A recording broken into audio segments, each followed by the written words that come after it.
Chapter 1. It was the dream with the blood. So much blood. Pouring from a wound he couldn't find, covering his hands, making them so wet he couldn't open his tunic. No matter how hard he tried to grip, his hands slipped and splashed in the blood. Around him, crowded grey faces, leaning and towering, looking down as he looked up, slipping and splashing, coughing and choking. He looked down for the wound, and then back up at the faces. He surfaced in his bed. John Henry Rossett listened to the rain lashing against the window. Panic over, sleep long deserted, he listened to the rain outside and pretended. He pretended nothing had changed, and that the world was the one he'd known back when he was a boy. A boy curled under the covers, listening to his father toss damp coal on the kitchen fire after a night shift. On mornings like this, if he closed his eyes and tried, he could hear the studded work boots clattering across the backyard, with the clang of the dirty metal bucket coming to rest on the cobbles. Long ago now, before the blood, before the grey faces. A gust elbowed the window, and more rain rattled on the glass like tossed gravel. Rossett shivered and opened half an eye to look at the clock on the wooden chair next to his bed. 4:30. He realized it wasn't that he'd woken early, because he hadn't woken up. He would have had to sleep to wake up, and what he'd managed for the last 4.5 hours wasn't sleep.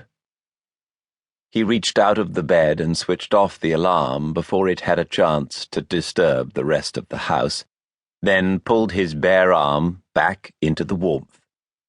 He sighed, rolled onto his back, sighed again, stared at the ceiling for a moment, and then threw back the blankets. He got out of the bed and pulled on the old dressing gown that he had left on top of the bedclothes as moral support. He wrapped it around him and shuddered with the cold, then coughed a sticky, wet bark full of whiskey and cigarettes.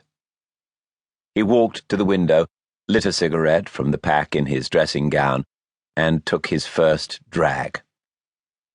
His breath felt heavy. When he ran his tongue around his mouth, his teeth and his tongue felt thick and sticky. He coughed again, this time dipping his head, trying to catch some stubborn smoker's phlegm, but failing. Nobody was moving in the street outside. His little Austin sat under the lamp, looking like it was about to be swept away by the water rushing down the gutter. Rossett wondered if he'd push the driver's side window all the way up, or if he'd have a wet arse on his drive to work again. He dragged on the cigarette. The reflection of the flaring orange end in the glass looked like a distant explosion, though it was only inches away. His tired eyes tried to focus, and he blinked away some sleep and heard a rattly wet cough through the thin wall. It was coming from the room next door, and Rossett decided he needed to get going before the boarding house came alive, and a queue formed for the toilet on the landing.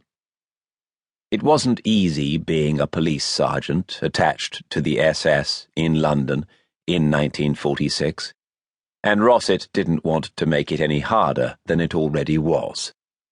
He dressed and silently smoked another cigarette, sitting on the wooden stool by the window, looking at the shadows cast on the floor by the street lamp.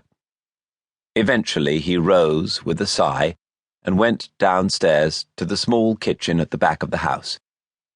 Mrs. Ward, his landlady, was already up, and a fat, sweating teapot sat waiting on the cast-iron stove behind her, grey steam whispering from its spout. She nodded as he entered, silently poured him a cup, and set it on the table. "I've only got toast and dripping," she said as Rossett reached for the teaspoon, then added, "There's no sugar or milk either, so don't bother asking." He placed the teaspoon on the table next to the cup and wrapped his hand around the brew, more for the warmth than anything else. He wouldn't drink it, he never did.